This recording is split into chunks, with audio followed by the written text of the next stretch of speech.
Hello and welcome to this week's Vaticano Updates, the most important news from the Holy Father and the Vatican.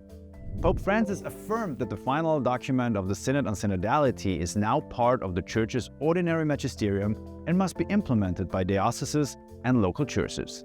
Highlighting its importance, the Pontiff described it as the authentic teaching of the Bishop of Rome. The document calls for structural reforms, including greater participation of laypeople and women in the Church. U.S. Secretary of State Antony Blinken met with Pope Francis at the Vatican. While the Holy See did not disclose details of the audience, the State Department reported that discussions centered on conflicts in the Middle East and Ukraine as part of Blinken's European diplomatic tour.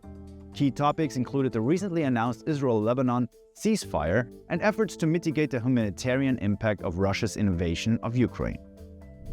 Pope Francis has written to Catholics in Nicaragua, expressing his closeness, affection, and constant prayers to the Virgin Mary, asking for her comfort amid the persecution of faith under President Daniel Ortega's regime. The Holy Father reaffirmed his deep love for the Nicaraguan people and encouraged them with these words: "Be assured that faith and hope work miracles."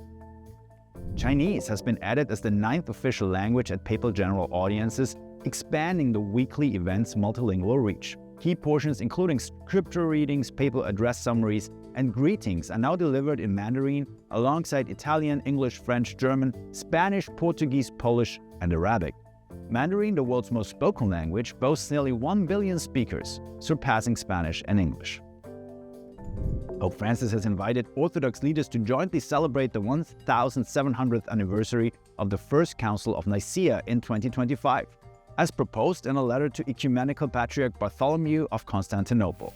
While praising the renewed fraternity fostered since Vatican II, the Pope emphasized that full communion, including sharing the one Eucharistic chalice, remains an unfulfilled aspiration. He also announced plans to visit Turkey for the anniversary. Thank you so much for watching this week's Vaticano Updates. In Rome, Andreas Tonhauser for EWTN Vaticano.